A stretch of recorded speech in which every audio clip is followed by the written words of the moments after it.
Hi, my name's Lucien-Bay, and today I'm going to be giving you a little overview of Reallusion's LiveLink for iClone. Now, LiveLink is a new plugin that allows you to animate in iClone and instantly see the results over in Unreal, rather than having to go through the often lengthy process of exporting characters and animations. But before I get into it, bear in mind this isn't a tutorial as such. I'll be going over the process with you and showing you how it benefits what I'm doing here. But if you want an actual detailed tutorial on how to get things set up exactly and how everything works, there's already a bunch on the Reallusion YouTube channel. So for this scene, we're going to have 5 characters. That's 4 bad guys plus our hero. These particular characters were imported beforehand, so they're pretty simple to add, and 3 of them even use the same character model. Similarly, the animations were prepared earlier, and are a combination of perception neuron mocap and Reallusion's rifle combat animations, so adding them is a simple drag and drop, and wherever larger tweaks are needed can be done once we're linked in Unreal. All that really needs to happen for now is that we can see overall how the animations play out and that we're mostly happy with the timing. When it comes to cameras, we don't need to get them too perfect. Again, we'll just put a few down and point them generally where we want them to be looking. And maybe this is something that's worth pointing out a little bit more as one of the advantages of LiveLink. Previously, the best way to animate the characters would naturally be to have the environment be part of the scene. If you're coming in from Unreal to iClone, that means you need to do an export from Unreal, an import to iClone, and try and match the positions up carefully.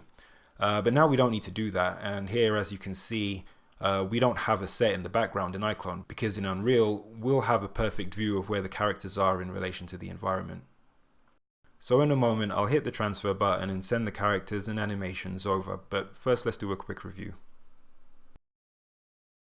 Now that we have our iClone scene sufficiently set up, we'll go ahead and transfer the characters and cameras over to Unreal. I'll also be transferring lights later on, but character lighting is something I usually prefer to do once the animation process is mostly complete, so we'll come back to that towards the end. I'll go ahead and open the panel. Here you can see all the cameras and characters and lights in our scene. With Unreal Ed open and our project loaded up, I'll just uncheck the few things I don't want to bring over right now, and then it's a simple click of the transfer button. Now, this is where you get a small glimpse of how much hard work is being done behind the curtain. As you can see in this command window that's popped up, we'll just take a look at it while it works. You can tell there's a lot going on, mostly for the characters. This is work that for the most part you'd have to do manually if it weren't for LiveLink. Not to mention there's also a lot of setup in Unreal itself that you get to skip thanks to the automated process. This way you don't have to be a materials expert or know what morphs or bones you need to assign to what. Transferring the file takes care of all of that. Once all that's done, we should be able to see our character models in Unreal, and we can go ahead with doing the literal live link. And this is where things really get magic. So with everything ready, I'm just going to hit the activate link button and you'll immediately see that everything pops into position. Now, LiveLink can be a bit taxing on the system if you have as many characters as we do here, so it's usually recommended to stream no more than 2 characters at a time. But here, for the purposes of this demonstration, I'll just scrub through slowly with all of them active, and you can see that we're not quite in the ideal spot. So we'll move the iClone origin and get everyone in a better position. Assuming you have all the characters and cameras attached to the iClone origin, which we do here, this will move everything that we've transferred over from iClone.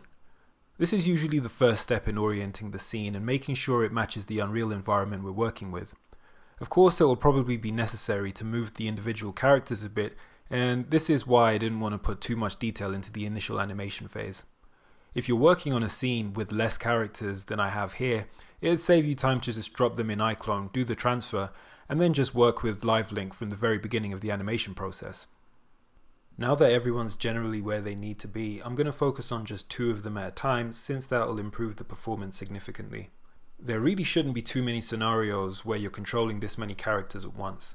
If we take a look at our main character, his head isn't quite looking where it should be, and we can now see that his starting position needs to be a bit further back.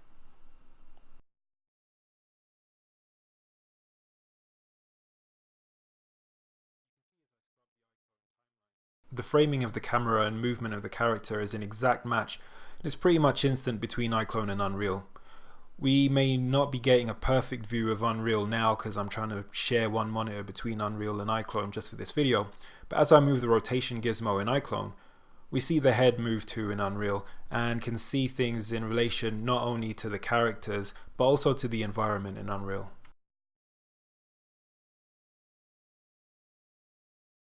Now we skip forward a bit here, but while you were away I fixed up the animations on all the characters and cameras with the help of LiveLink.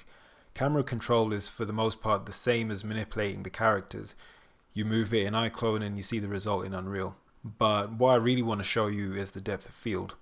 I was pretty impressed by how similar the effects of depth of field were between the two programs, and this is another huge time-saving feature. To demonstrate, I'll begin by making our hero start out of focus and have him jump into the focus area where villain number 1 is.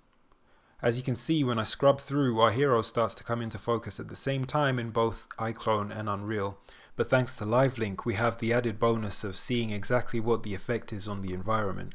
This lets us tune the effect up or down in real time, rather than having to go through camera exports multiple times while we make changes to get just the right look. Now before we record all these animations to Unreal and do a render, we'll finally take a quick look at lighting. The general lighting coming from the Unreal environment is pretty good, so we'll do something a bit exaggerated to help drive the point home for this demonstration. I'll make one light in the area the hero jumps to, a red light so we know he's in the danger zone, and maybe we'll animate it in iClone so it flashes on and off while he slaps the bad guys around. In this case we're using a point light, but LiveLink will happily transfer the 3 types of lights from iClone to Unreal. You can actually see here that the light is even more noticeable in Unreal right now because it's showing up on the floor and not just the characters. Now you may be asking, why do the cameras and lighting work in iClone when these can be done in Unreal? And for me it's about being able to control the key elements of a scene all from the same tool. There may be cases where you want to do the cameras and lighting mostly in Unreal than iClone, but then you're having to finish animation in one tool and jump over trying to control them in Unreal after the fact. Having all these things controllable in iClone helps keep the back and forth iteration between the tools down to a minimum, which is a huge deal on medium to large projects. So we're finally at the stage where we want to actually commit all our work in iClone over to Unreal. Right now we can see the stream from iClone to Unreal, but none of this animation actually exists anywhere in our Unreal project. This is done using Unreal Sequence Recorder, which will grab the output from iClone and turn it into keyframes and motion clips where relevant. Once that's done, this can be accessed and manipulated in Unreal Sequencer like any other cutscene. There are a few things that need to be done in preparation for this, both to make sure that the right elements are recorded and so that you get the best possible frame rate during recording. Again, for a more detailed explanation of those steps, I'd recommend you take a look at the full tutorials listed in the description. Here I'm only recording 2 to 3 characters at a time, and I don't have any need to edit the camera switching, so I only transferred the editor active camera. In order to get the best frame rate from iClone, I hit Ctrl and 5 to change over to the final render workspace, and I even discovered that the characters don't actually need to be visible in iClone for this part, which can help you squeeze another 10 to 30 frames per second. Assuming you have everything correctly set up on the Unreal side, it's a simple matter of hitting the record button and then hitting play in iClone. Since the recordings are done in multiple parts, you'll likely need to copy characters from the other sequences that you get and then paste them into your main one to make one performance. And with all that done, here's the final result after having been rendered in Unreal.